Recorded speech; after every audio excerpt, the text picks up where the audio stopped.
Hey, what's going on, everybody? Hang on, I'm trying to time the music right. Hey, what's up? Let's see. It's your boy. No, seriously. Hey guys, it's Matt. Back with another episode of Comics Daily Weekly. This one is episode number 6.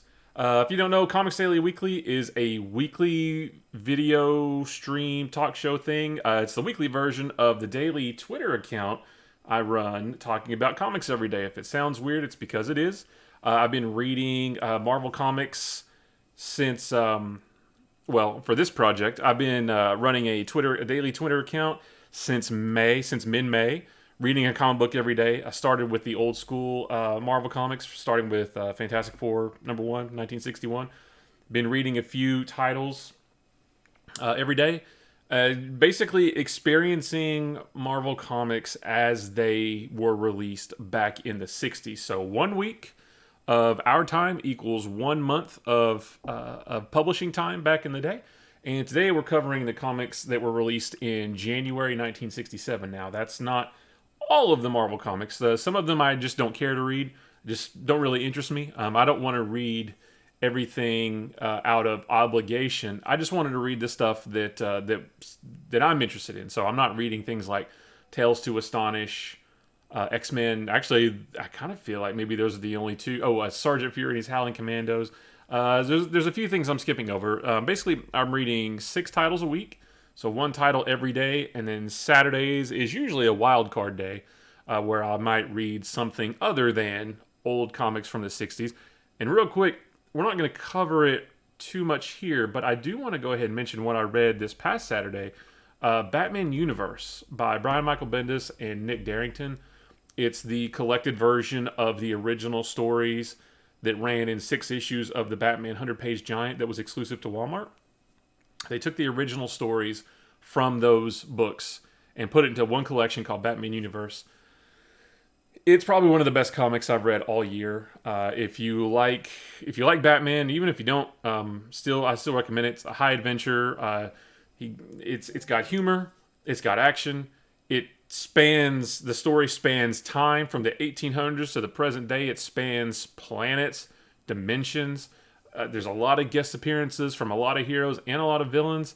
It is a fantastic read. So again, I'm not going to cover it today. This show is basically for the day-to-day comics that I read, which right now is just Marvel comics from the 60s. But I will shout out Batman Universe. That comic is fantastic. It's like 160 pages, I think, and I just tore through it in no time because it was so fantastic. The more fun a comic is, the less time it feels like it takes to read it because you're just having so much fun. But anyway, let's get right into it. So January 1967, the comics we'll be talking about today are Amazing Spider-Man number 44, Tales of Suspense number 85, Daredevil number 24, Avengers number 36, Strange Tales number 152, and Fantastic Four number 58. So again, I've been reading all of these titles since almost all of them. I've been reading almost all of these titles since #1. So again, every week of our time is 1 month of comics. The only things I didn't start with #1 are Tales of Suspense. I started with that with issue number 39, first appearance of Iron Man, and Strange Tales. I started that one with 130 something, which is the first time that not Nick Fury's first appearance, but the first time he popped up as director of Shield. So following those, I wanted some spy adventures, but we'll get to that. So let's go ahead and jump right in. Amazing Spider-Man number 44. Now, the last 3 weeks, we've been following a 3-part story about Spider-Man, Rhino. Jonah Jameson's son, John Jameson, went to space, came back with some space spores. They gave him super strength, but also turned him a little bit crazy. And the Rhino was sent to capture him because enemy governments thought the space spores might hold the secrets to granting superpowers, which is a weird thing to think about, but it is the 60s Marvel comics. So I mention all that to say, at the end of that 3-part story, the end of that story would have been number 43, Amazing Spider-Man 43, which we talked about last week. Spider-Man actually goes to Kirk Connors to help him develop a solvent, basically, that Spidey cooks into his webbing. When he shoots it on the Rhino, it sort of basically it dissolves his Rhino suit, and that's how Spider-Man is able to stop the Rhino. So keep that in mind. He went to Kirk Connors to help with that. So that's where a little bit after that is where we pick up here. So hold on, this Marvel Universe in the browser, or Marvel Unlimited in the browser, sometimes doesn't work great. So we see Peter and Aunt May at is it a bus station? I think it's a bus station. Train station, bus station. Not really sure. But the first thing is, so keep in mind, over the last several issues, Aunt May has been so frail and so sickly that the slightest shock, the slightest surprise could kill her. That's how frail Aunt May is. So what does Peter do? He sends her off on a vacation by herself. Totally on her own. Aunt May, you need to rest. You need to get away from the city for a while. Let's go on a vacation. Oh, wait, no, not me, just you. So he's sending Aunt May on a vacation. And at the same time Aunt May is leaving, Kirk Connors' wife and son are heading back into the city. They're going to meet up, they're going to meet up with Kirk Connors. But he's feeling a little bit strange. And let's see if I can find the panel. Oh, here we go. I just wanted to make sure I got the right one because this is the whole reason why I mentioned last issue. You can see he's kind of sweating. He's not feeling so great. I felt strange ever since I helped Spider-Man create a potion to defeat the Rhino. That potion, why didn't I think of it before? And here it is. The potion was created of certain ingredients which were also used in the formula which turned me into the Lizard. So, he did a great thing by helping Spider-Man last issue, but the fumes got to him, basically, and it's causing him to turn back into the Lizard. So, that's where we're at. Peter kicks Aunt May, puts her on a bus, sends her on her way. Meanwhile, Kirk Connors is turning into the Rhino. His wife and his son are looking all over for him. And, he's got the lizard hands. He's running away. You can see him down in you can see him down in the running through the tunnels.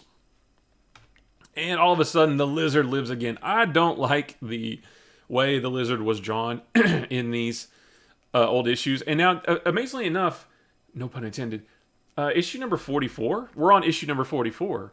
And this is only the second time we've seen the lizard since his first appearance in Amazing Spider-Man. Shoot, I don't remember the number, but it was a long time ago. And that kind of surprised me. It didn't even dawn on me. Number 6. Let me turn my phone on silent so the fantasy football doesn't go off.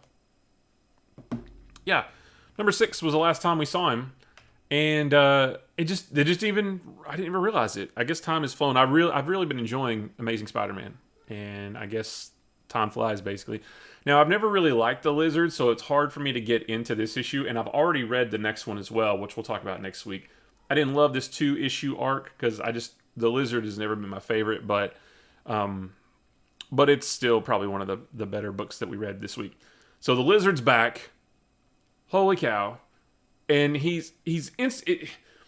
this point in the Lizard's history, it's a little strange because the Lizard doesn't remember that he's Kirk Connors. He doesn't realize he's Kirk Connors. He doesn't. I guess this will come in more next week, but he doesn't understand Kirk Connors' work. Like he doesn't have Kirk Connors' smarts. What he does want to do is take over the planet with an army of lizards. That's his whole big plan. Tony Stark would say, not a great plan. He's running through the tunnels. He's running amok. He's going crazy. Meanwhile, Peter puts Aunt May on a train or a bus. I'm not real sure which. It looks like a train, actually. And then he sees Kirk Connors' wife and son, Billy. His wife's name is escaping me at the moment, and I hate that. So they don't know Peter, but they do know Spider-Man. So he's going to suit up as Spider-Man ask him what's going on, what are they doing, and they say they can't find Kurt. His wife is all worried about Kurt becoming the Lizard again, and Spider-Man says, "I'm gonna go check for him." I think his spider sense may have triggered him off here. There's a little bit. We get a little bit of a recap of their first battle from Amazing Spider-Man #6, and how Spider-Man helped him recover. Sorry about that, guys. Got a little bit of got the sniffles. So Spider-Man knows that he's going to have to search the city in search of the Lizard. Now, he's not going to continue to do that, though. He's got to go. He's got to go back to the Bugle because he owes money. So he's got to get some more money. A little bit of a subplot here. So Frederick Foswell is a little bit suspicious. Has become a little bit suspicious of Peter because Peter always gets these kick-ass shots of Spider-Man, and he wants to know how he does it. So that's going to kick off a little subplot that's going to carry at least over the next several issues, because it's mentioned again next issue, but it doesn't really go anywhere. But Frederick Foswell is bound and determined to figure out how Peter gets such good pictures of Spider-Man. So at some point, there's probably going to be a confrontation. I don't know if he's going to learn Spider-Man's identity or what's going to happen, but we're going to see that come to a head at some point. Here's the part of these books that I like the most is the character interaction. Like, every issue has fights between Spider-Man and the villain of the month. And those are fine, but those aren't really substantial. They're just fights. Like, nothing really major happens. They're just two characters hitting each other. But I like these moments a lot more than I did when I was a kid. You know, when I was a kid reading comics, I just wanted to see good guys fight bad guys. That's all I cared about. And the supporting cast, sure, they were great, but I wanted to see fights. And now I've kind of gone the other way where, and especially in these old issues, I like seeing the development of these characters and the development of their relationships. So I always get really excited when I see a page like this, especially now that we have Mary Jane in the picture, because now you've got the whole Peter Mary Jane thing, Peter and Gwen. There's Flash, who is going to go off to the military soon. Peter and Harry are starting to become more friendly. So, I mean, you can see here there's this group of young people. We would call them millennials today. But this group of young people they're becoming close now. I mean, instead of the old issues when they were all in high school and they were all giving Peter a hard time, now it's just more friendly banter as opposed to straight up bullying. And I really like these. But I really like that they wrote Mary Jane in. Now, I did make a note here that I think it's on the next page. Yeah, this whole sequence is great. I love how Mary Jane is written in these old issues, and it'll be interesting to see her evolve over time. I may have mentioned it last week too. I believe I did. I love Mary Jane as a supporting character more than any other supporting character right now because she's so fun. She doesn't have a care in the world about anything. When Peter says he can't meet up with her, she's like, okay, that's your loss. Maybe next time. And she doesn't worry about it like Liz or Betty would have. Oh gosh, is he seeing another girl? Is he not interested in me anymore? Mary Jane just doesn't care. She's all about just having a good time.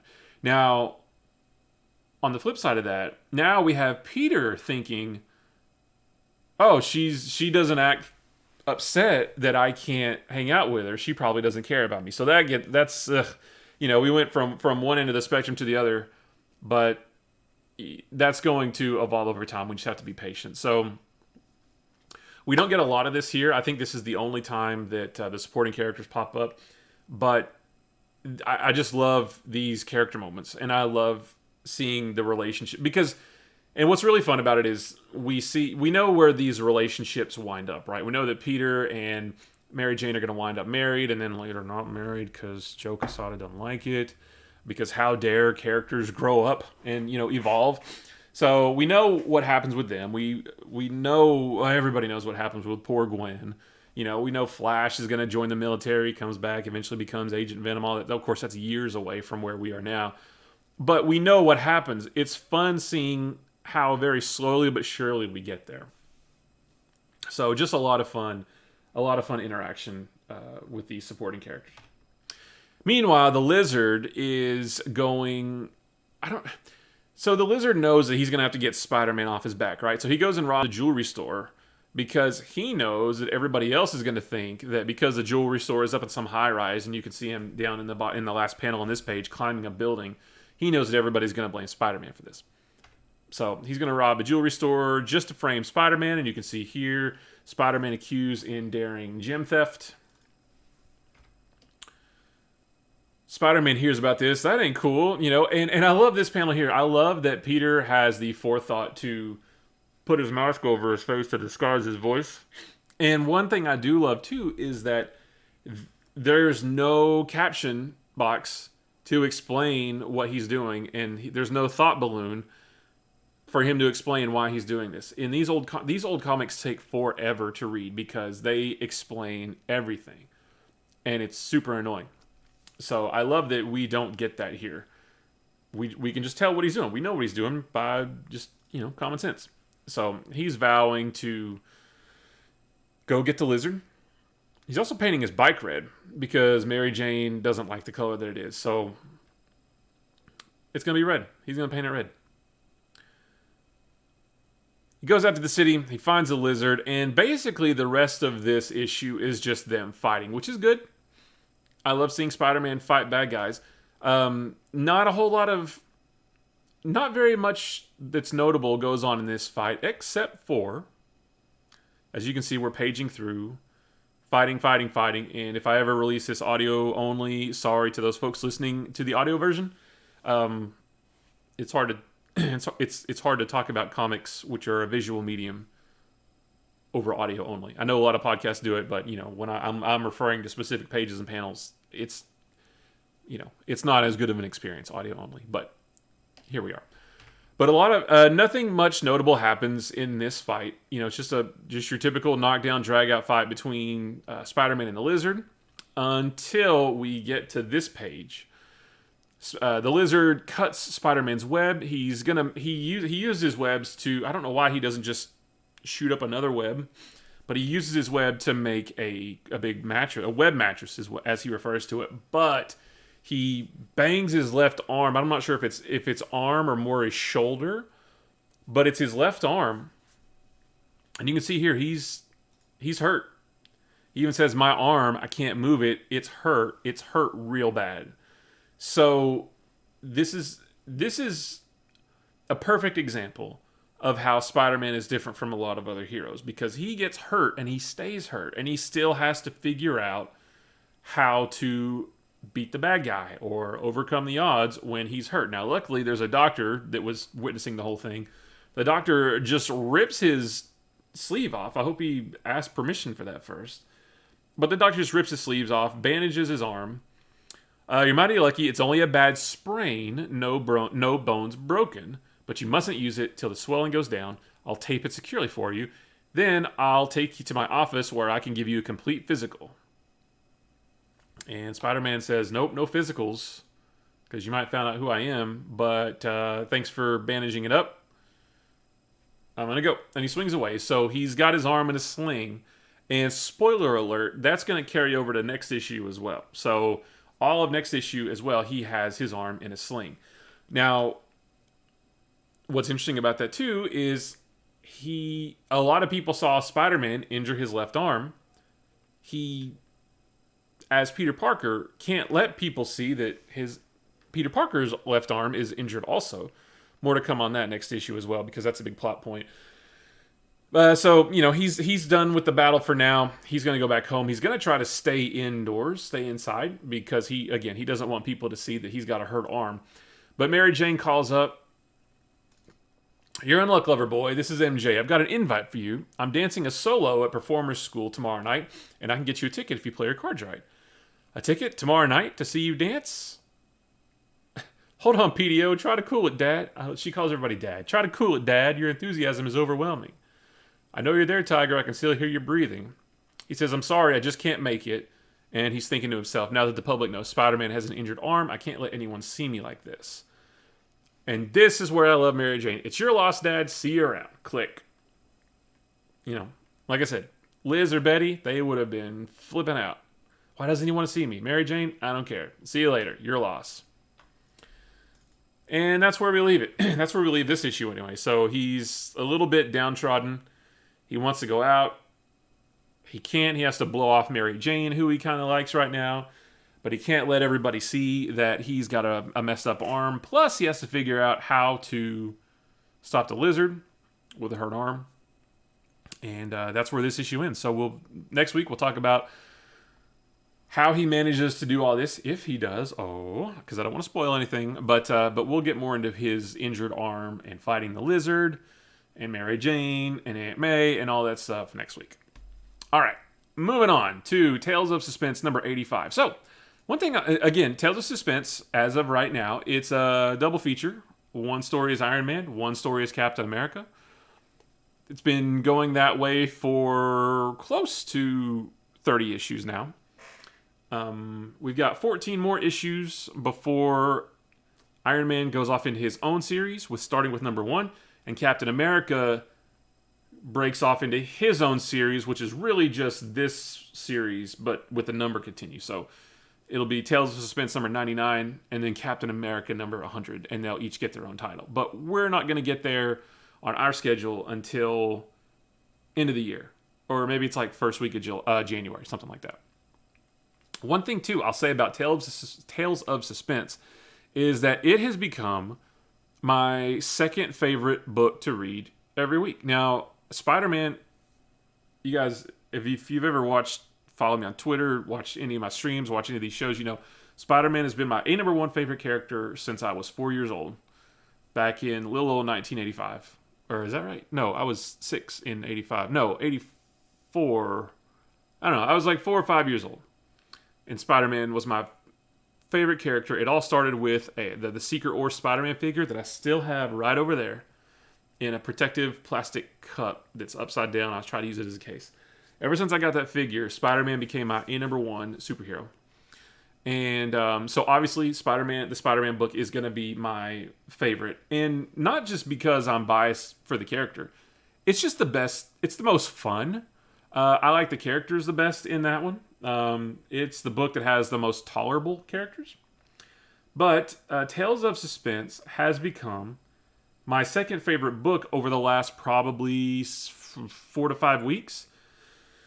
It was one of my least favorite back when every issue was Tony Stark as Iron Man fighting a villain, but the whole fight was him complaining that he was almost out of power. That went on for a long time.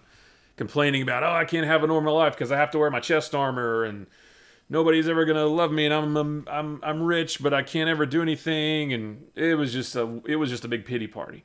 And then several issues ago, we got in a fight with Titanium Man. Titanium Man threatened Pepper Potts, and he instantly Iron Man became a badass, and he just went all out. It's been probably at least 4 issues, maybe 5 or 6 issues, since Iron Man has even mentioned running out of power. It's been fantastic because now we can just start to see how awesome Iron Man really is. So, in this issue, continuation of last, remember last issue, Tony Stark went to testify in front of Congress about his armor, about Iron Man's armor.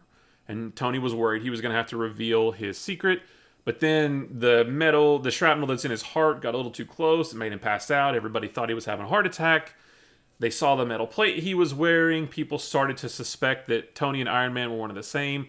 Happy Hogan then put on the Iron Man armor to fool everybody in a huge missed opportunity for Tony and Happy to have a meaningful conversation about Tony being Iron Man and Happy learning about it. And, boss, why didn't you tell me? We got none of that stuff. That I still feel like my digital copy that I read on Marvel Unlimited maybe was missing a page or two. I don't know. I just can't believe that it wasn't there. Anyway, Tony's laid up. Tony at the end of last issue was laid up in the hospital bed, and Mandarin had captured Happy in the Iron Man armor. So now Mandarin thinks that Happy is Iron Man. So that's what you see here on this very first splash page. That's not Tony. That's Happy. We've got some more art by Gene Colan. He's been knocking it out of the park on this and Daredevil, which we'll talk about in a second. I guess I should have mentioned John Romita is on art duties on Amazing Spider-Man. And jumping back to that for a second, we are slowly but surely starting to see John Romita come into his own style. He's still trying to ape Steve Ditko a little bit, especially as it pertains to Spider-Man's costume. But it's slowly but surely evolving into the true Romita style. So anyway, Gene Colan on art here, and of course all these are written or at least co-written or plotted by Stan Lee. Mandarin has Happy in the Iron Man armor. Obviously, Happy, even though he's in the Iron Man armor, he's no match for the Mandarin. So Tony realizes, I've got to go help. He's still not feeling the best, but he knows that he's the only one that can help Happy anyway. So he escapes the hospital. He takes a cab to Stark Industries. The cops there don't want to let him in for some reason, but he gets in anyway. And Tony says, I'm going to have to create a new, more powerful armor to not only to be stronger and more powerful to stop the Mandarin, but also to help, because he's not feeling great. You know, he's still having the chest pains, the heart pains. So he's got to develop a more powerful armor, you know, more powerful electromagnet to keep the shrapnel away. I don't know why, because he builds this brand new armor in the span of 2 pages. Why didn't he do this before? Well, in all fairness, I guess he's been a little preoccupied with Senator Byrd trying to take him down, trying to, you know, rejecting all his government contracts and the showdown with Titanium Man. So I guess he's been a little busy. I should have thought about that. I did make a note that if this had been a modern day, I made a note here about, there was one funny right here. I'm sorry to jump back, but I did make a note, one of my tweets about this issue. No key on Earth could open the specially built lab door, yet the slightest touch of my own fingertips releases the mechanism. Someday I've got to patent this little gimmick wherein only a person's fingerprint impression will open his own locked door, or maybe an iPad, you know. So I did make a note that says a young Steve Jobs read this and took notes. Anyway. So I did make a note, too, that if this had been a modern Iron Man comic, if Tony were building a new, more powerful armor, it would have looked different, but I guess they didn't want to, you know, if it ain't broke, don't fix it. And nothing is better than the classic armor, as evident by the new Iron Man #1 that actually just came out last Wednesday that I have bought. I haven't read yet. Tony gets a new armor, and it's strikingly similar to this classic armor right here. I haven't read that story yet, and I'm actually a couple of years behind at least on modern day Marvel comics. Like, I haven't read any of the ones from like 2018 when everything basically rebooted. But I'm going to catch up on those at some point. But anyway, so the armor you're seeing on this page is a new, more powerful armor. It just looks the same. And we know that this is going to be the look of the armor for years to come. And that's fine, because it looks fantastic. I love this armor. This is probably my favorite Iron Man armor, although I'm a sucker for the Silver Centurion armor. Let me know what your favorite armor is. I would love to talk about Iron Man armors. I'm also, you know what? I'm also a sucker for the armor that he wore. I want to say it was right around Iron Man number 300 in the early to mid 90s. It was the armor where the top half of his chest and his head were red with the gold face. The midriff, which sounds weird, but the midriff was gold, but then the legs were almost all red. I really thought that armor was kind of neat. I don't know what it is about it. I like the look of that armor. Oh, and then obviously the Extremis armor. That's a fantastic discussion. What is your favorite Iron Man armor? I should even put a poll on Twitter, because I love hearing what everybody likes. Of course, the armor that I sort of came into what he was wearing when I came into comics was the classic look, like here, but with the red sort of, not stripe, but the red stripe, I guess, with the gold sort of sides, the gold rib cage. That's the armor I came in on. So that's always kind of near and dear to me too. Anyway, I went off on a tangent. Apologies. So Iron Man's charging up his new, more powerful armor, and he's going to... This was a weird sequence. He hops on some kind of Rocket, I guess his new and more powerful armor still can't get him to where he needs to go to Mandarin's castle. Or maybe it can and he doesn't want to use the power. I don't know. But he rides a rocket to Mandarin's castle. Meanwhile, Happy is... It's weird seeing Happy in the Iron Man armor. It is. But Happy's in the old Iron Man armor. Mandarin's threatening him. He's trying to tell him, look, I'm not... Oh, does he tell him he's not the real Iron Man? Or does he? I don't quite remember. I think he does. No, I'm sorry. I don't think he does. But meanwhile, we've got Iron Man slinking around Mandarin's castle. He takes out a couple of goons.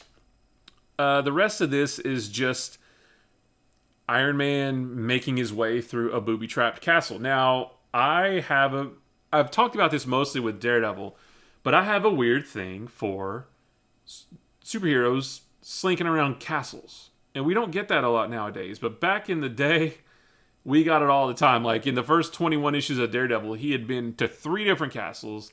Iron Man's been to Mandarin's castle multiple times. So I think it's cool. I like seeing superheroes sneak around castles.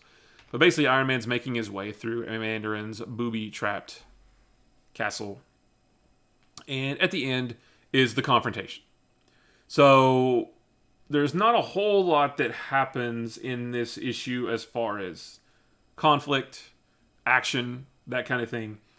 But I did read... today's Monday. I posted the next issue on Twitter today, so we'll talk about that next week. But the resolution to this story comes next week, and that's where all this comes to a head. But this was a pretty cool Iron Man story. Again, he's not complaining about... it's the other way. He's talking about how much more powerful he is now, which is a nice change of pace from I'm out of juice. Anyway, moving on to the Captain America story in this issue. This one was a little... it was all right. So at the beginning of this, Captain America is on... he's on a rescue mission to save the mysterious female S.H.I.E.L.D. agent. And I put all that in air quotes for those listening audio only. I refer to her that way because we've never gotten her name. Now, it's got to be Agent 13, right? Like Sharon Carter. That's who it is, right? I can't think of anybody else who it would be. But we've never gotten a name or even an agent number for her yet. They always just refer to her as the female S.H.I.E.L.D. agent because I guess she's the only one. I don't know, but that's how they talk to her or talk about it. So she has been captured by Batroc the Leaper, who very confusingly, and it's never explained, has fallen in with Hydra.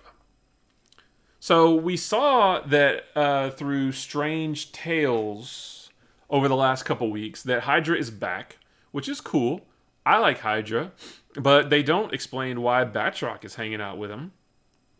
But this issue is basically just a fight between Captain America and Batroc, which is cool. I like Batroc. I mean, he can be kind of silly, but I like him as a foil to Captain America, and I think he can be written to be not silly and not lame. So that's basically what this issue is Cap fighting Batroc, trying to get the female S.H.I.E.L.D. agent.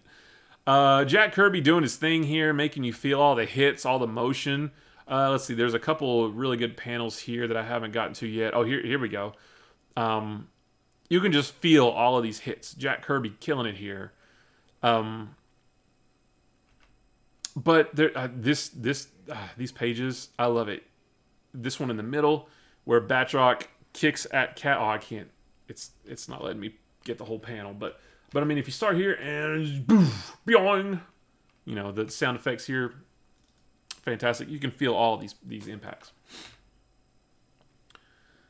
But that's I mean, look at this page. This is just, and I love the caption here too. The wise man knoweth when to speak and when to shutteth up. Sly Stan knows that no words of his can do justice to Jolly Jack's great action scenes. And then it's 9 panels of no dialogue, just Cap and Batroc wailing on each other. This is a fantastic page. This would be a great print to have if maybe the caption boxes weren't there. Gosh, if you could have the original artwork of this, I don't even know if that exists, but whew, that would be a fantastic page to have.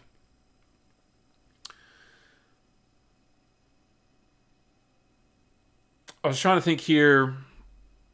I can't quite remember because, again, yeah, Cap and Batroc eventually join forces temporarily, and Captain America is able to rescue the female shield agent. And of course, because it's the 60s and there's a woman involved, Marvel, I guess I guess I should just pin this all on Stan. I'm not too sure. But the last panel here, let me see if let me zoom in a little bit. Cap says he's gone, at least for the present. And the female shield agent says, I can never truly hate him, meaning Batroc, for he brought us together again. So she's not even mad at the dude who kidnapped her because it led her back to Captain America, or it led Captain America to her. Okay, whatever. I mean, that's silly. So, it's not... this sort of started out of nowhere because last issue didn't make any mention of her being captured. So it sort of started abruptly.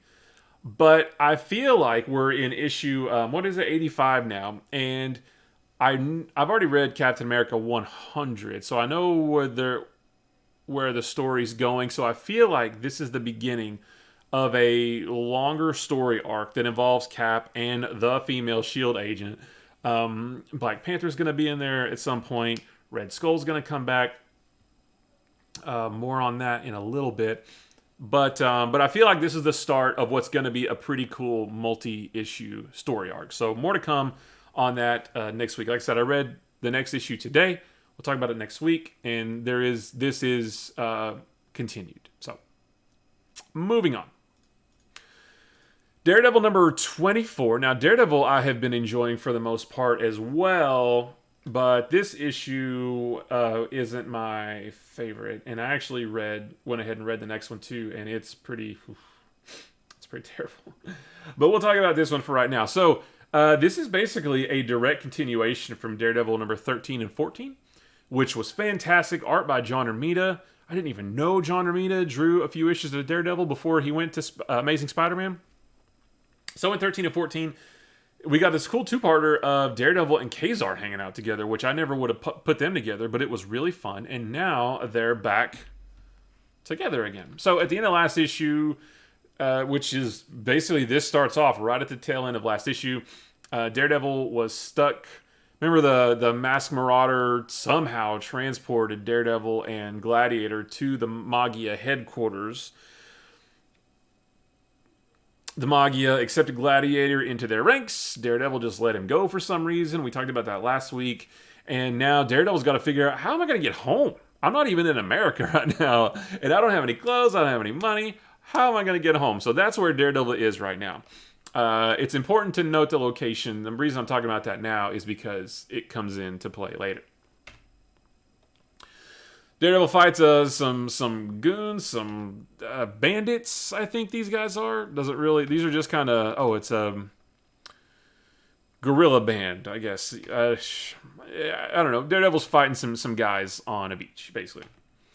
And it's pretty cool. Gene Colan's art gets better and better on Daredevil with each issue. I didn't love his Daredevil when he first took over the book, but I really like it now. It's become pretty much the standard, I guess. Gene Colan and John Romita have been my two favorite Daredevil artists so far. I made a note of this because Daredevil, well, one, he hijacks a plane. That's a very purple plane. I've never seen a purple plane before, but he finds one. And I did make a note saying, sorry, Stan, I still don't buy it. And I've got to bring attention to this. Keep in mind, Daredevil, he is a blind superhero. Now, he does have heightened other senses, but he's still blind. He's piloting a jet. So, A, how can a blind man pilot a jet? But B, how does Daredevil, even if he had his sight, how does Matt Murdock know how to pilot a jet? Well, Stan knew you were going to ask that question. So Stan says, to save you the trouble of writing scathing letters to us, we'll explain here and now how the sightless DD can pilot a plane. He feels the vibrations of the needles and dials within the instrument panel, and his own natural radar sense takes care of the rest. Well, now you know. Daredevil can fly planes based on touch alone. It's actually not the first time he's done it. It happened. I don't remember the exact issue. It happened. Well, that wasn't the issue with the owl. It happened recently, where he piloted a plane, which is pretty bizarre. Anyway, so he hops a plane and he makes it to Britain.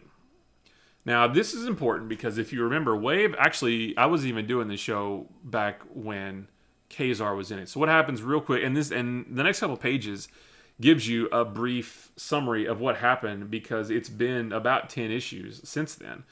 Basically, there's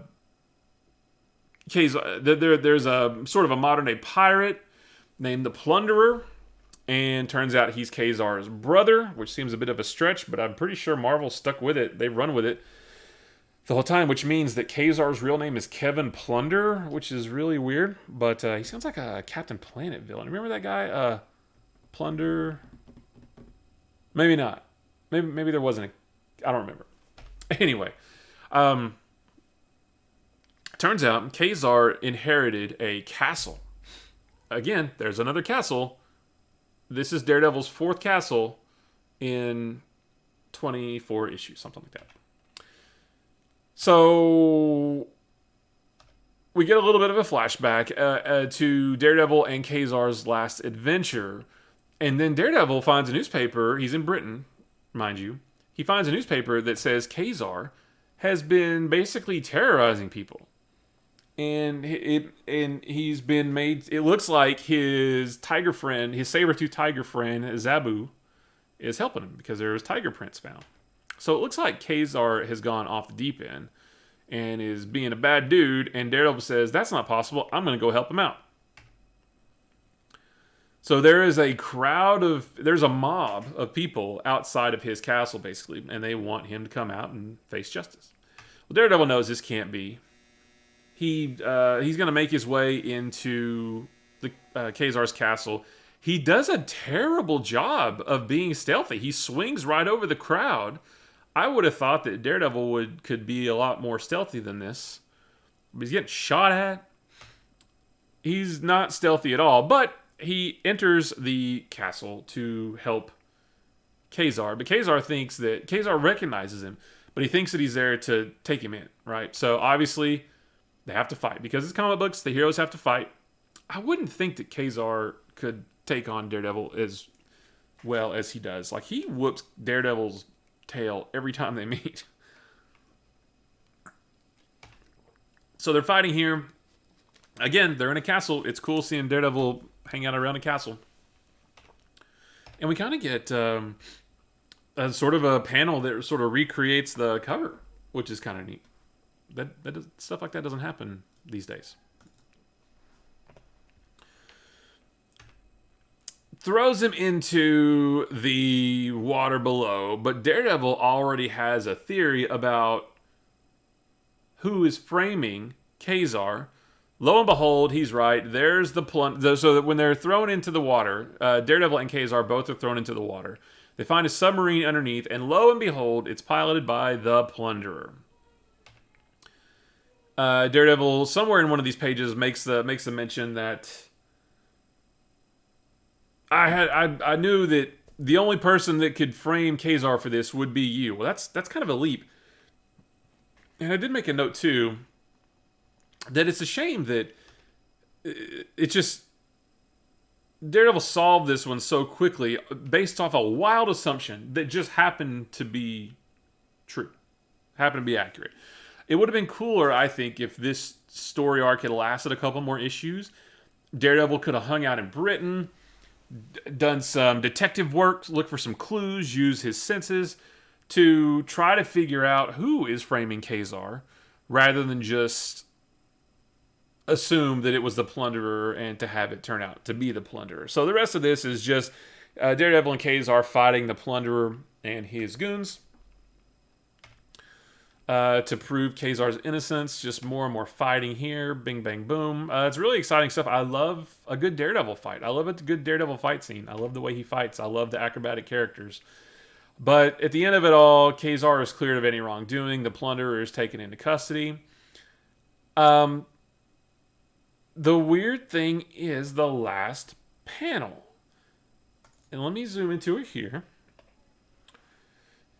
So everything's all good. Kazar is going to help Daredevil get back to the States, but we instantly travel back to the offices of Nelson and Murdoch, and Karen is distressed because she has a letter.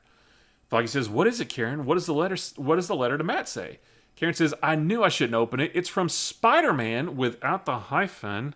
Pay attention, Stan. It's from Spider-Man. He says he knows that Matt is Daredevil, but tells Matt not to worry. He won't reveal his secret." Oh, Foggy, can it be true? Next issue, the biggest surprise of all. Now, I already read the issue, the next issue. I'll be tweeting about it tomorrow on Tuesday the 22nd. Well, I won't say anything about it, but that comes up. This last panel is the whole plot, or most of the plot of next issue. So keep this in mind that for some reason, Spider-Man wrote a letter to Matt Murdock, said, "I know you're Daredevil." I don't really know why Spider-Man would do that. And I even had trouble thinking if this was even true, but I think it is, because when Spider-Man tangled with Daredevil in issue number 16, his spider sense helped him track Daredevil to the offices of Nelson and Murdoch, where Foggy, Matt, and Karen were. And he's like, "Well, I know Daredevil's not a female, and there's a blind guy in there. He can't be Daredevil. It must be Foggy." Spider-Man eventually learned that it wasn't Foggy, so by process of elimination, I guess it didn't dawn on me that he actually learned Daredevil's identity. So, totally bizarre that Spider-Man would write a letter saying, "Hey, Matt, I know you're Daredevil, but I'm not going to tell anybody. Don't worry." It's just weird. Weird. So, I made a couple notes about this. Again, I love issues 13 and 14 when Daredevil and Kazar were running around being buddies. Like I said, I would have liked for this story to have continued longer, for Daredevil to play detective for a little while to find out who's framing Kazar. Didn't happen. Yeah, Daredevil and Kazar are a fun pair. They're an odd couple, but I like them together. I just would have liked for this to have had more of them together. But anyway, next issue, quick little tease. Next issue is going to be equal parts fun and not fun to talk about. So, more on that next week. Now, moving on to Avengers, which is my most dreaded title every week. I don't know why I'm still reading it, actually, because I don't like the Avengers. I haven't liked the Avengers for most of the 36 issues that I've read of theirs so far. And this one just isn't any better. It's just not, they're not good stories, and I don't like the team makeup. But we're going to talk about them anyway. Now, remember at the end of last issue, Captain America was lamenting whatever it was he was lamenting, and there was a voice from our panel that said, "Hey, I've reached you at last." Well, it turns out it was Scarlet Witch. I don't know why I didn't see that coming. But I was going to say if you remember, but I don't think I was doing this show when Quicksilver and the Scarlet Witch started to lose their powers, and they went off to Wundagore Mountain to try to get them back. So they haven't been in the pages of Avengers in a really long time. I'm actually surprised that they've been gone as long as they have. They're back now. Well, at least Scarlet Witch is back for right now. And she basically tells Captain America that when they were up in the mountains, there's like a big alien spaceship that came to their town and that kidnapped Quicksilver, and Scarlet Witch got away, right? And so she's got to go get the help of the Avengers. So they have their powers back. I should have mentioned that. But Quicksilver has been taken prisoner aboard this alien ship, and Scarlet Witch has come to get the Avengers' help. Cap says, "No problem, let's go." Meanwhile, Hawkeye brings in the Black Widow to petition her to be a member. Goliath has a real problem with this because, Black Widow has traditionally been a bad guy, even though Hawkeye was also sort of a bad guy at one point, and they let him in.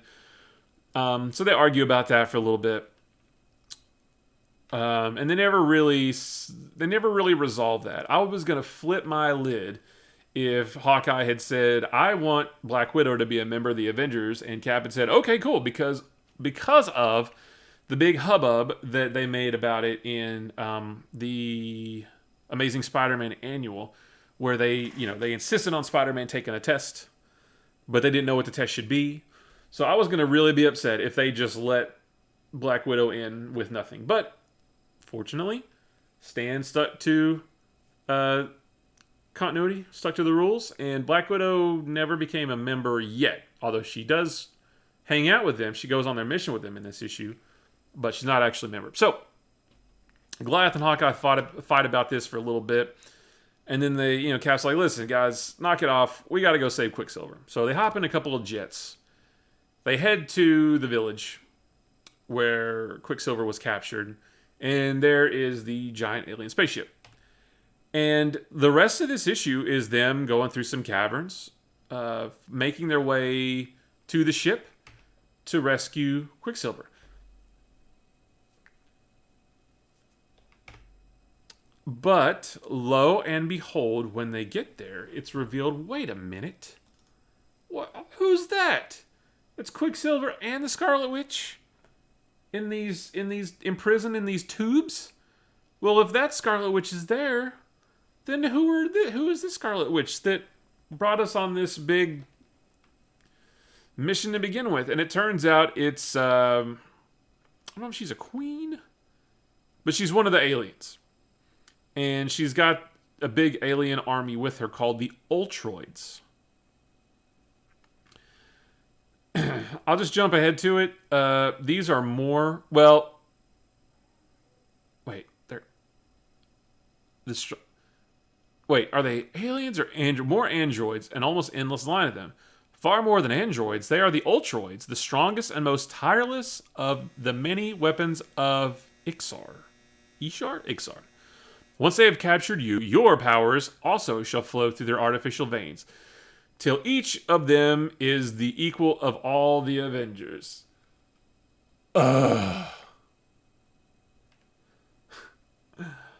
More androids who can absorb the powers of the good guys. We saw this with the Tri-Man in Daredevil. We saw this with the Super Adaptoid in Tales of Suspense. I think we've seen it at least one other time. I don't remember where. And now this book. The 60s were... Well, it's weird. I was going to say the 60s were devoid of creativity because they keep going back to the same well over and over. However, the 60s are also when we got all these characters. We got the Avengers and Spider-Man and Fantastic Four and all those guys. So... Oh man, it's just frustrating. It's literally the same story. I mean, it was how things were done back then, but it's really boring. So we get some fight scenes with the Avengers trying to take on the Ultroids, and long story short, guys, I'm just gonna cut this real short because I just don't like I don't like this title. I don't like the Avengers. I keep waiting for it to get good, and I don't think it's gonna happen until we get to the 70s. The 1970s, that is, next May. So we got a long road ahead of us. And you want to think to yourself, well, why are you even reading these then? Well, because I want to see the development. I want to experience the story. I want to see how they grow, and I want to see how this book goes from being such a lame book to a great one that I know it becomes in the 70s when we get stuff like the Korvac Saga, the Kree Skrull War, and all that good stuff that's not going to come for a really, really long time. But I want to get there. I want to see how it evolves. So anyway, the rest of this issue is just the Avengers fighting the Ultroids. And at the end of it all, they all get captured. Except for Black Widow. Oh wait, I'm sorry. Black Widow does get captured too. She helps to free Captain America. But then Cap and Black Widow get captured again. Hawkeye and Wasp and Goliath have already been captured. And that's where this issue ends. I have not read the next issue, so I don't have a lot of high hopes for it. But we'll see. We'll see what happens. But at the end of this issue, Black Widow and Captain America have been taken prisoner by the Ultroids. So, more on that next week. Moving on. Oops, I'm not on the first page here. Sorry about that, folks. Let me flip over here. There we go. Strange Tales number 152. Now, Just like Tales of Suspense, this is a double feature featuring Nick Fury and Doctor Strange. I'm only reading the Nick Fury half of these stories. Nothing against Doctor Strange. He's a cool character. I just didn't feel like reading. I just don't want to read Doctor Strange right now. I might pick him up in the 70s when he gets cooler, but right now I'm just not interested. So remember last issue, Nick Fury went to, it wasn't an island, but it was, he was going to be the guest of honor at a party for this rich dude named Don Caballero. Well, it turns out that Don Caballero is the new head of Hydra. So Hydra's back. And remember last issue, I also mentioned that I kind of wish that, last issue just went straight for it. The minute Nick Fury landed, Hydra attacked him.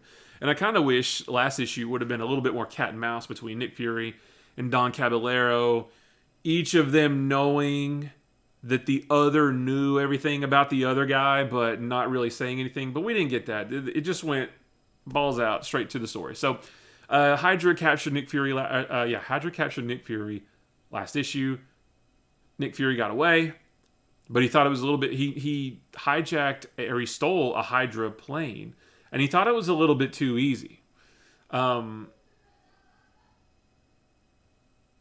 And then we find out at the end of last issue that they planned for him to escape, and all the Hydra agents that it looked like had gotten killed actually it was just fake bullets or blanks. And they had intended on letting Fury escape because the plane he took actually has the overkill horn, which is a big weapon that Hydra developed that basically is a remote detonator for atomic weapons. That's the best way to think about it. It's hidden in the plane that Fury stole, but he doesn't know it yet. So he's in this plane. He's flying inverted, Top Gun style, to tell S.H.I.E.L.D. that, hey, I'm not a Hydra agent, don't shoot me down. They don't get the message at first. Oh, one thing I should have mentioned too is this is the first, as far as I know, this is the first Jim Steranko Nick Fury. I'm pretty sure. I don't remember him being on the last issue. So that's kind of notable because Jim Steranko has a pretty good. He's sort of synonymous with the 70s spy espionage, Nick Fury, S.H.I.E.L.D. kind of stuff, or at least that's what I think of every time I hear Steranko. Maybe not everybody, but that's what I think of. So this is cool. His art style here isn't quite developed yet, but we'll get there. So they're going to launch this stuff to attack Fury in the Hydra plane. Meanwhile, we go back to wherever it was that the party, the Hydra party was taking place. And I did make note of this one panel. I don't know what it is about Tales of Suspense. I'm sorry, Strange Tales, that I can't do the guided view on just one panel. So I got to do it this way. I love that. This is so funny. A Hydra agent lands, another Hydra agent confronts him and says, "Halt and be recognized, give the countersign or die." And the Hydra call sign is, "Hail Hydra, cut off a limb and 2 more shall take its place." That's a terrible countersign. Hydra yells it all the time. Anybody would have guessed that. That's the Hydra equivalent of making your password. So I just thought, that was one of my observations, one of my tweets. I just thought that was pretty funny. And they actually do it here in a few panels.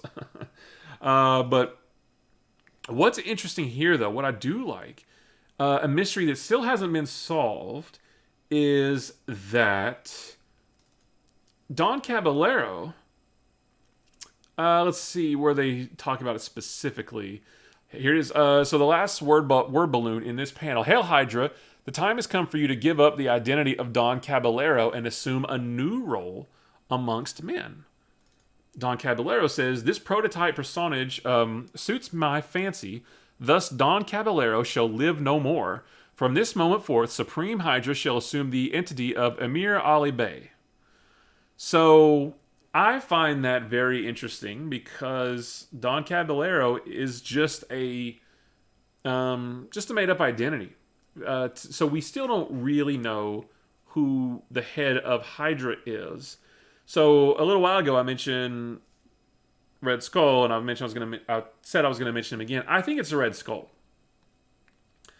I probably should know since this issue is like 53 years old, but I don't really know.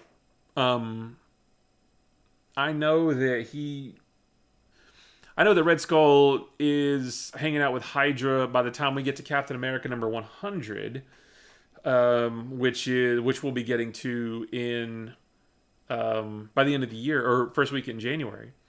So I think this is Red Skull, but maybe it's not. I don't know. So I'm interested to learn more about this and this secret, this ever-changing identity. So he takes on a new persona, and oh here, my eyes just flickered. Sorry. And here it is. Hail Hydra! Cut off a limb and two more shall take its place. So here they are shouting their countersign. A countersign is probably something that you should keep secret, but it's Hydra. Meanwhile, Nick Fury is he's having a time. he now realizes throughout the course of him trying to land, he does realize that Hydra let him escape, and now he learns that the Overkill horn was in the one of the wings of the plane. So he jumps off of it. Shield picks him up. They pull him out of the water. There's a big battle between Shield. Oh no, I'm sorry, not a big battle. Not a big battle. They actually managed to turn the plane around back to Hydra headquarters, and they basically, there it is. They basically kill everybody. They kill all the Hydra agents. They blow them all to pieces. So I did make a note that said that's a lot of dead Hydra agents. So, and it is. They're all evaporated by now. So they turn the weapon back on Hydra. They literally leave a crater in the earth. After that, there's more wacky hijinks with Dum Dum, who is still recuperating from an injury. Oh yeah, that's right. I'm sorry. This issue was weird because Nick Fury doesn't take even a second to rest. They then turn around once they have blown up the one Hydra base with the plane. They then turn around because they have to go rescue the former Supreme Hydra's daughter. Now, if you remember back, I don't think I was doing the show back then, but early on in this series of Nick Fury stories, the former Supreme Hydra's daughter actually helped Nick Fury escape Hydra. So she's a traitor, basically, and Hydra captured her. So Nick Fury leads some Shield agents to rescue the daughter of the former Supreme Hydra. It's weird because this came out of nowhere. Like, I would have expected this to be maybe the beginning of next issue. So that's a little bit strange. Because it could have been a good fleshed out story. But I'll read the note I made about it. One surprising part of the story, and one that I wish had been fleshed out a bit more, was S.H.I.E.L.D. rescuing the former Supreme Hydra's daughter, who was wanted by Hydra for helping S.H.I.E.L.D., which led to the death of her father. The whole subplot came out of nowhere and could have made a good story for the next few issues, but instead they crammed it into the last few pages of this story. The only outstanding plot point we talked about just a second ago is the true identity of Don Caballero, who assumed another identity in this issue. I'm eager to find out who he really is. So, again, I think it's Red Skull. I'm not 100% sure. I probably should know, but I don't. So, this was a little strange. It was a cool end to the story, end to this story, but it's just weird that out of nowhere, because we haven't even seen her since, I think it was in the 130s or maybe like in the early 140s. So probably at least 10 issues we haven't even seen her. And then all of a sudden she's got captured and they have to go rescue her. So it's a little strange, but makes for some cool action sequences. They managed to get her free from Hydra's clutches.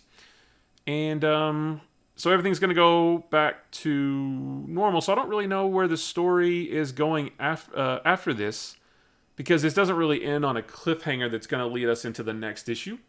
So I'm interested to find out where we're going to go from here. Obviously, Don Caballero, who isn't Don Caballero anymore, we've got to find out what his true identity is. But yeah, other than the rushed story of them rescuing the former Supreme Hydra's daughter,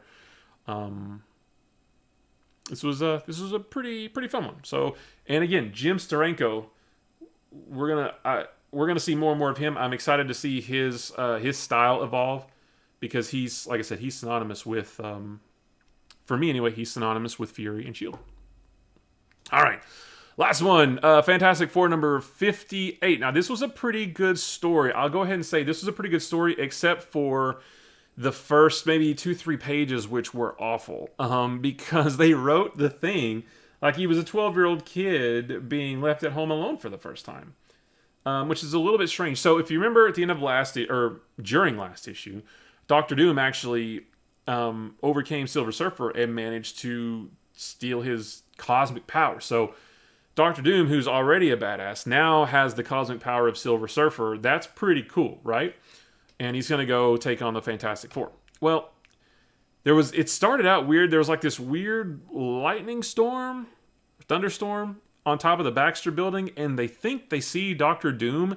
They think they see his image in the storm. But then they say, no, that can't be...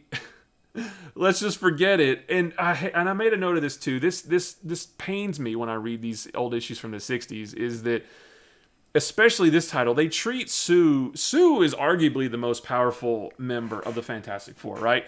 But they treat her so daintily. So on this panel, Reed says, there's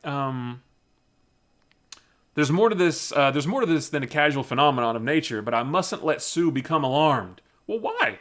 She's more than capable of handling herself. She saved your bacon and the bacon of the entire Fantastic Four more than once. So I don't know why they're so worried about that. And even then, Ben even says to himself, he knows blamed well what the score is, but he doesn't want to upset Susie. I could have figured that. And I love that there was this freak lightning storm where they think they saw Doctor Doom, but then it just goes away and they just blow it off. Ben says, all right, what are we waiting on? Let's go get us some chow, right? Because he's got his priorities in place, right? So that was pretty funny. Doctor Doom, obviously, he's way off in Latveria taking credit for this. He was the one that caused the storm, because don't forget, he's got the Silver Surfer's cosmic powers by now. But now he hops on the Kirby dots. I love it. And I think there's more. There's a lot more of those in this issue that we'll get to in a little bit. It's so funny to me seeing Doctor Doom ride the Silver Surfer's surfboard, and it feels, we'll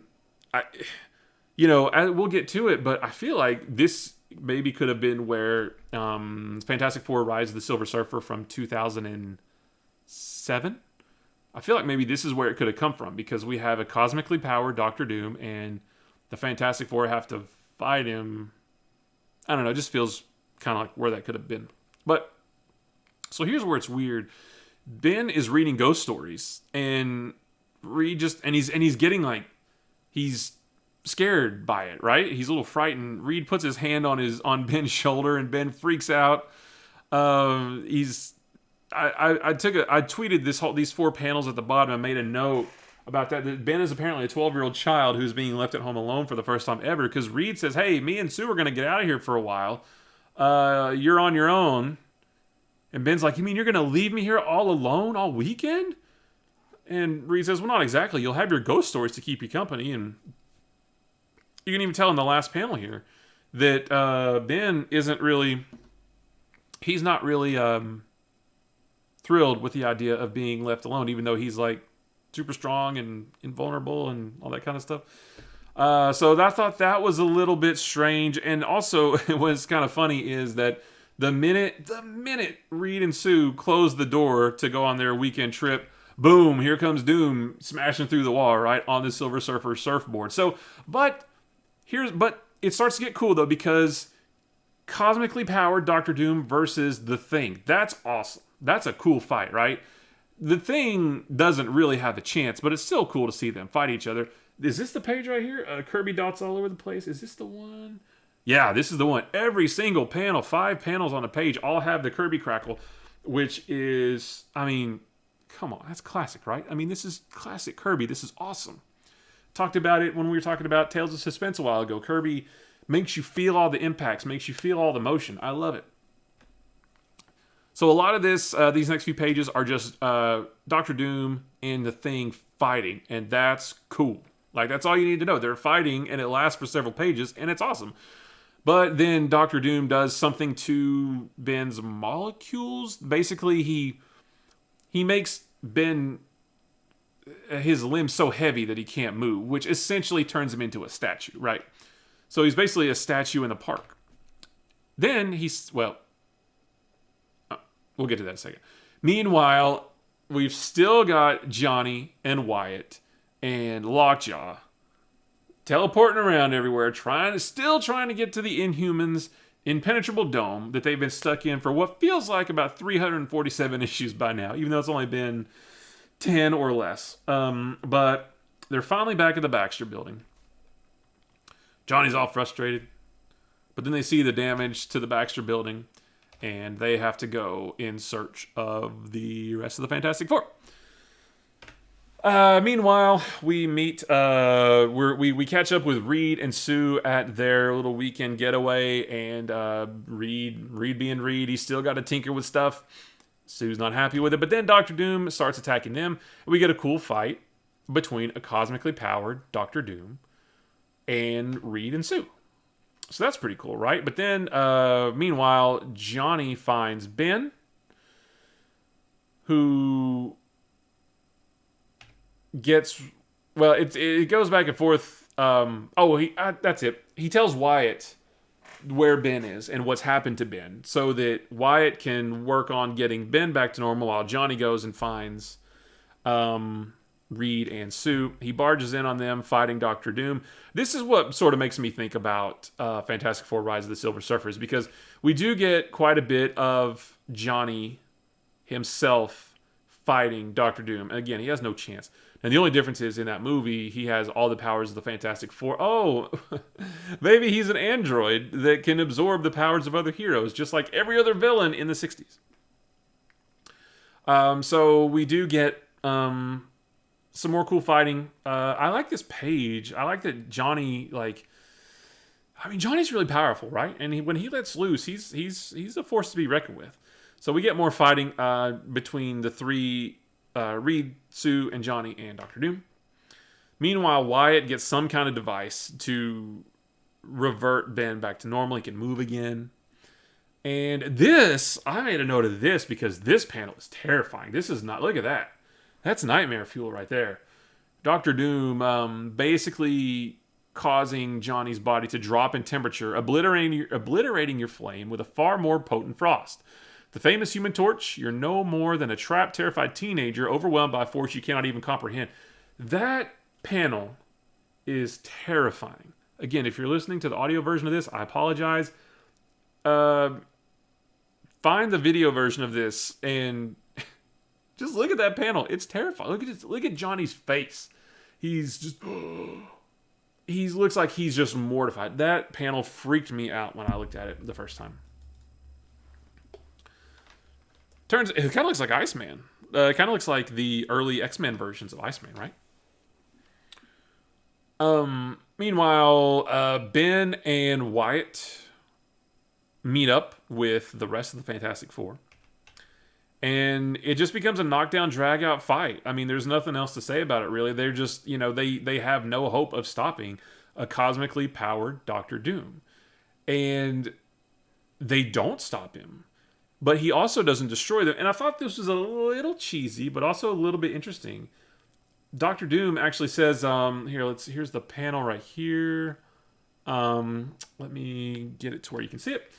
I had intended to wipe you from the face of the earth, but now I have conceived a still greater revenge. You, who have never before been vanquished, shall live out the rest of your days in abject hopelessness, never knowing when I shall snuff out your worthless lives at a whim. There can be no greater punishment for you than the knowledge that you are totally helpless. So it's a little cheesy that, obviously he could have wiped them out, but he lets them live knowing that they can't beat him. Now, obviously they're going to, I'm assuming at some point. The question is how. The question isn't if, but how. And I think we might get to that next issue, maybe the next one. But still at the same time, he's like, well, I've beat you. You can't beat me. I could destroy you, or I could just let you live with the fact knowing that you can't beat me. That's kind of neat. and he flies off on the surfboard into the sunset. Now, skipping ahead to whoops. Oh yeah, that right there. Oh, you can't see it. Hold on. Next issue, if you can see it, is the Inhumans break free. So my theory is that they are, Black Bolt's like crazy powerful. My theory is that the Inhumans are going to get out of their impenetrable dome and help the Fantastic Four take down Doctor Doom. Again, this issue is 57 years old. I'm sorry, 53 years old. I should know how it ends, but I've never read a lot of these old issues, so I don't know how they get out of this one. I am excited for the never-ending story of the Inhumans being stuck in an impenetrable dome to be over. I'm excited for that story. So yeah, this was pretty cool. I love a good Fantastic Four versus Doctor Doom. There's Spider-Man versus Green Goblin. There's Cap versus Red Skull. Daredevil versus Kingpin or Bullseye, which we won't get to for a really, really long time. And then there's Fantastic Four versus Doctor Doom. I mean, it doesn't get any better than that. So anytime the Fantastic Four take on Doctor Doom, I'm in. So that's I look forward to seeing the next issue. Do we get a resolution to the Inhuman story? Is the Inhumans is help from the Inhumans how they take down Doctor Doom? We shall see. But anyway, guys, that is it for this week's episode of Comics Daily Weekly. If you like listening to this, or if you want to see me tweet about these every day, just follow this Twitter account right here at _Comics Daily on Twitter. Don't forget the underscore right in front of Comics Daily. I wish I didn't have to have that, but all the regular names were taken. But yeah, I appreciate you guys hanging out with me. So like I said, this week, so starting yesterday, Sunday the 20th, I started the titles from February 1967, which we will talk about a week from today, next Monday the 28th. And we'll cover all the books from February 1967 and then March, April, May. And I have a pinned tweet that actually shows, because I'm a huge nerd like this, I have a pinned tweet that takes you to a Google spreadsheet that actually shows my schedule of what I'm reading and when, all the way through the end of 2022, right? End of 20, yeah. By the time we get, so I can tell you, by the time we get to the end of 2022, we'll be in December of 1976, the Bronze Age. Guys, we're only 8 months away from the start of the Bronze Age, which is the 1970s. I'm really excited about that because that's one of my beloved eras of comics is the Bronze Age. I love this stuff from this, not everything, but a lot of the stuff from the 70s is really cool. That's where we meet a lot of the characters that we know and love from today. A lot of, because there's actually not, like, if you look at the Marvel Unlimited app at a lot of these titles, because one thing that's cool about the Marvel Unlimited app is you can actually search by publication date. So you can say, show me everything from January 1967, show me everything from December 1976, and it'll show you everything that came out in that month and that year. And it's funny because there is actually not that many titles back in the 60s because there weren't that many characters yet. A lot of the characters we know today don't show up until the 70s. So, and by the time you get to the 70s and the 80s and the 90s, the number of titles every month grow and grow and grow. I was actually looking through each month to try to figure out what other titles do I want to add eventually. And it eventually gets to where, like, I would have to read like 3 books every day just to cover everything I would want to read. So we'll cross that bridge when we get to it. We've got a good schedule right now. So, but yeah, again, at _Comics Daily on Twitter, that's where I tweet about these issues every single day, and then we review them every week right here on this Twitch channel. I'm working on a YouTube channel as well to sort of put these archive of these shows up there as well, and then eventually an audio version as well. I'd love to have a podcast of this, just in case anybody wants to listen to me ramble on about old comic books. It could be fun. But anyway, guys, I'm getting out of here. I appreciate you hanging out with me tonight, talking about old comics. I may actually stream a little bit later because it's 9:30 now. I'm going to go get my son into bed. And then I may come back and stream maybe some Hades or maybe some Batman Arkham Asylum, which I started again over the weekend. I'm not sure. But yeah, thanks for hanging out with me, and I'll see you later. Bye-bye.